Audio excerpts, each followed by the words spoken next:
que ya vamos a revisar, pero previamente estábamos haciendo un balance de este periodo y por cierto, abre este bloque Javier Ovalle. Javier, usted ya escuchó un poco el planteo también en el bloque anterior de Rabindranath y de Tomás y queremos conocer también su mirada generacional, vamos a decir.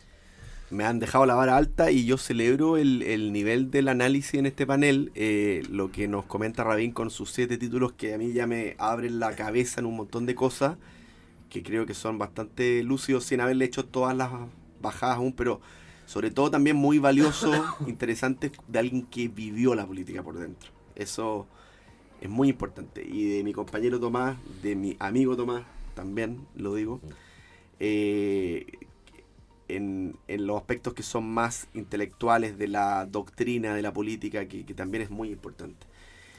Yo creo que hay que ver la película bien amplia. Aquí venimos de años bastante convulsionados. El estallido social, que fue un remesón que tensionó todas las instituciones, todo se puso en tela de juicio, todo se tensionó, aquellos que actuaron de una forma, todos los actores estuvieron desnudos actuando y hace muy bien volver al estallido. Yo estaba muy pegado con el estallido últimamente, empezaba Además a leer, volvió Baquedano a la Plaza volvió Italia. Baquedano. Sí. Es que realmente fue un hito que desencadenó muchas dinámicas que hasta el día de hoy algunas siguen. Yo no descartaría que la elección de este nuevo gobierno con Kast, yo no lo desacoplaría de lo que fue el estallido. Es también principio de acción y reacción. Yo creo que todas esas cosas siguen operando, y las causas o los factores que actuaron en el estallido, no hay que darlos por superados, porque siguen ahí y mal haría el oficialismo nuevo si es que tratara como de enterrarlos bajo la alfombra. Bueno, el estallido dio pie a toda esta tensión y luego vino una pandemia que prácticamente apaciguó los, los, los fuegos y nos metió también después con los retiros de pensiones, que fue un momento muy afiebrado de esta clase política que se puso a regalar plata como que no hubiera un mañana. Bueno, hizo que este gobierno iniciara con una inflación y el país se sumiera en una inflación muy compleja. Entonces, además con los procesos constitucionales de por medio, la primera convención, que fue súper cargada hacia un lado, y luego el Consejo Constitucional, que un poco en reacción también a eso, y finalmente quedamos a donde mismo. Pero el gobierno de Boric, los 4 años de Boric comienzan con una inflación, de la cual los mismos actores del Frente Amplio habían sido propicios en los retiros, ellos habían participado en eso. Y bueno, al Banco Central le toca entrar a administrar ese escenario. Y después de 4 años recién estamos logrando volver a índices de inflación que son un poco más sanos. Creo que del gobierno de Boric hay que rescatar lo bueno y lo malo. Yo creo que una cosa muy buena para el país ha sido que se reafirme el principio de capitalización individual, que permite que en Chile haya un mercado de capitales profundo. La reforma de pensiones, que nace fruto de un acuerdo en el que todos tuvieron que ceder. Algunos sentirán que tuvieron que renegar a sus principios, pero es una reforma que tiene algo de capitalización individual y tiene algo de solidaridad, y yo creo que de alguna manera despeja el tema. Cuando uno conversa con los actores del mercado de capitales, se valora mucho, y es lo que permite que en Chile una familia pueda comprarse una casa con un crédito hipotecario a 40 años. Eso no se había desaparecido, había entrado en Chile en los años 2017, en fin. Luego los bancos se habían echado para atrás, y hoy día, gracias a la reforma de pensiones que el gobierno de Boric decidió impulsar en acuerdo con la centro-derecha, yo creo que eso le hace bien a Chile y algo que yo quiero rescatar. El plan de emergencia habitacional también fue un acierto de este gobierno, que el Estado acompañe con un trato preferente en los tiempos, en los permisos, en toda la fricción regulatoria para que la vivienda pública sea una prioridad. Yo creo que es algo que tenemos que rescatar. Se logró la meta, el desafío sigue muy vigente porque el déficit habitacional sigue siendo muy alto, en torno a 1 millón de viviendas que se necesitan en Chile. Entonces tenemos que seguir innovando en eso. Vamos a ver ahí al nuevo ministro Poduje, que se le ve bastante energizado, Yo creo que tiene focos muy fuertes en la reconstrucción de las ciudades, que ese fue un aspecto bastante flaco en el actual gobierno. Pero yo quiero entregar como algo bueno y valorar lo que este gobierno logró con el plan de emergencia habitacional. En contrapartida, y haciendo el análisis más amplio de lo que mencionaba Rabin, yo creo que es un gobierno que a los 6 meses, el 4 de septiembre de 2022, básicamente entierra su agenda de transformaciones que eran muchos títulos, pero cuando uno escarbaba un poco, había muy poco abajo. Entonces, el fin al CAE, que es un tema al que siempre vuelven, porque es un poco el mundo al que le abra el sector del presidente Boric. Una serie de cosas que se pusieron en tela de juicio, como que se iba a transformar el modelo de desarrollo productivo en Chile. Yo creo que en buena hora quedaron un poco enterrados, y el 4 de septiembre, bueno, tiene que hacer un viraje completo. No pudo hacer lo que dijo que iba a hacer, y entran los cuadros de la socialdemocracia, que eran aquellos que tenían experiencia, que tenían una mirada realista de cómo se administra el Estado, y ahí se transforma en un gobierno de administración que yo creo que tiene estas luces que hemos mencionado: la reforma de pensiones, el plan de emergencia habitacional, pero en contrapartida yo creo que es muy nocivo para las familias que necesitan una política social fuerte, que haya un gobierno de transformación que no haga reformas potentes para que a la gente le lleguen las mejoras que está anhelando en salud, en educación. Estamos prácticamente a donde mismo o peor. Y en términos de lo que nos convoca a los gremios, que son los proyectos de inversión, que traen mucho empleo, hoy día el empleo está peor que antes. En nuestra región, que en general se caracterizó por tener pleno empleo, hoy día los índices de desempleo son en torno al 6%. Eso ya no es pleno empleo. La informalidad campea en torno al 30%. El desempleo es peor en las mujeres, es del torno a un 7%, y los hombres un 5%. Eso nos da más o menos el 6% que nos da aquí en la región de los lagos.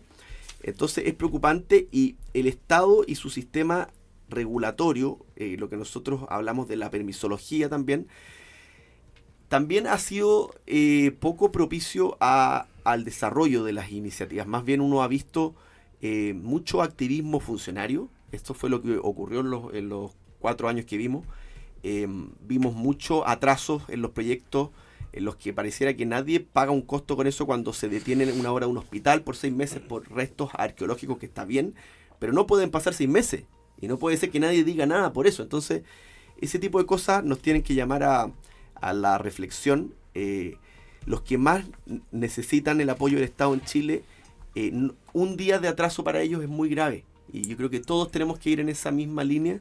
Y entonces creo que el sistema regulatorio que administra el Estado y los servicios del Estado tiene que volver, o tiene que lograr ser predecible, eficaz, con criterios que no sean divergentes ni arbitrarios, y básicamente tener una orientación a que las iniciativas que son prioritarias para el país se hagan y que no se atrasen. Entonces, porque eso va a traer empleo, eso trae desarrollo, eso construye ciudad, y eso no va en contra del medio ambiente cuando se hace bien.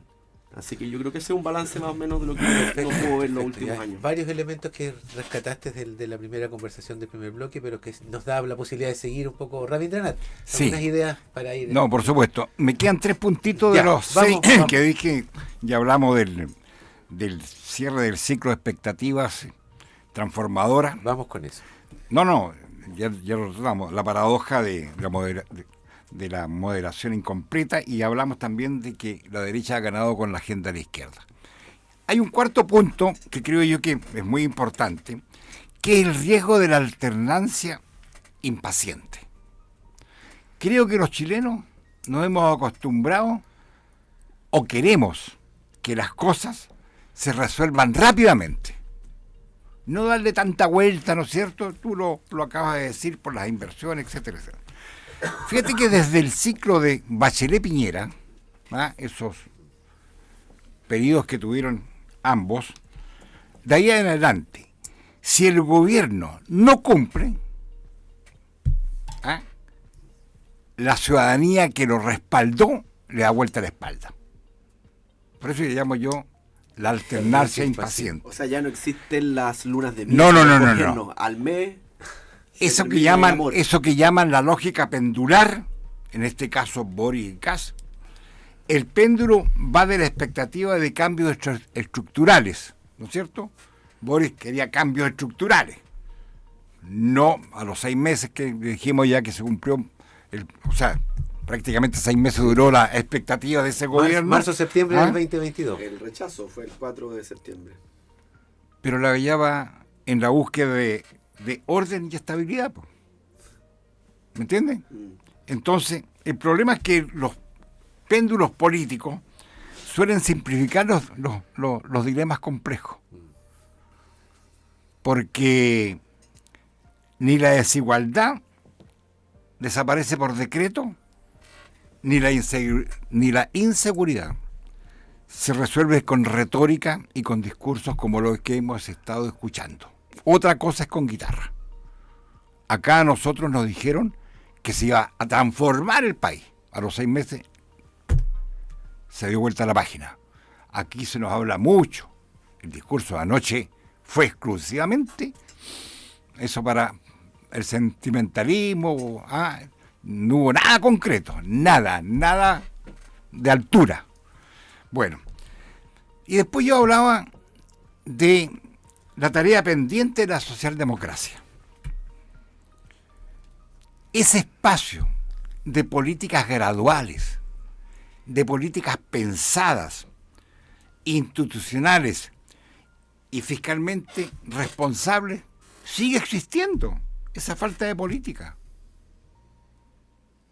Pero no se toma. Ahí están. Es un gran tema.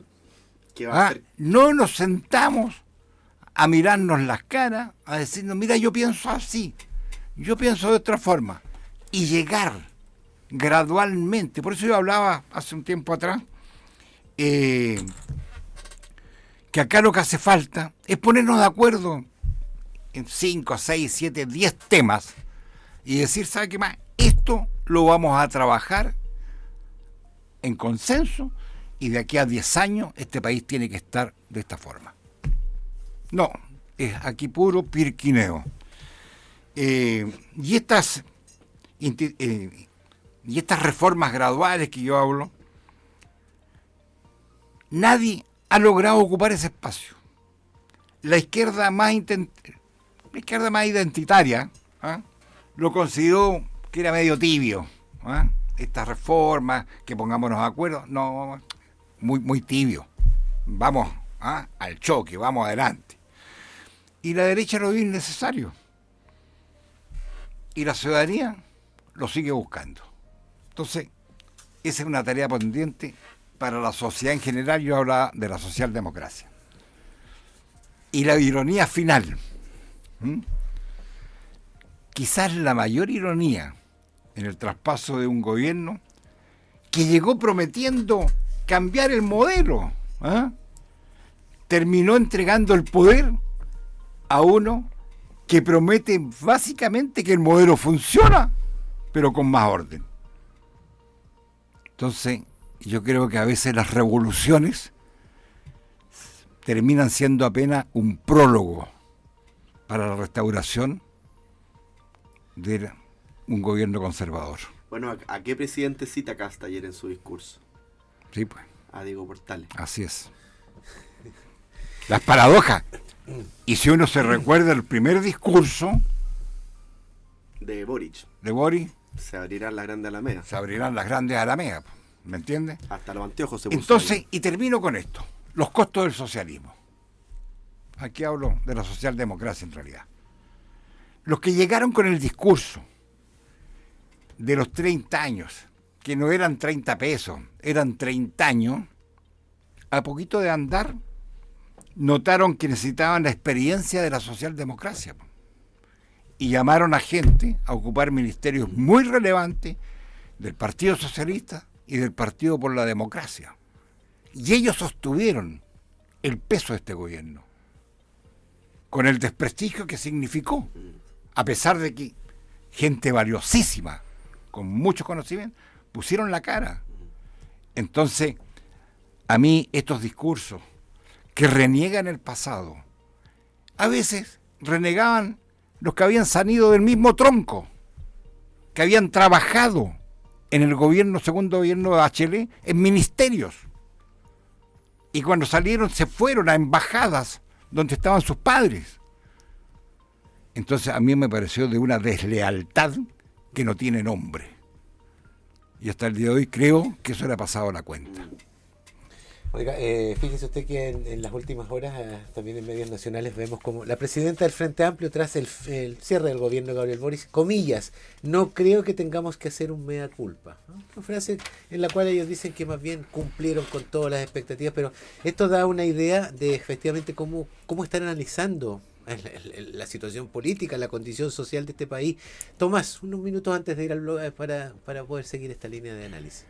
Pues sí, el Frente Amplio no tiene que hacerse una seria autocrítica sobre todos los vacíos que en sí mismo representa, pues viven en la política de ficción. Estaban con los audífonos, parece. O sea, vivir una realidad completamente escindida, ¿ya? Digamos, abstracta, y al mismo tiempo no tienen ese vínculo con la sociedad, pues tampoco nunca lo han tenido.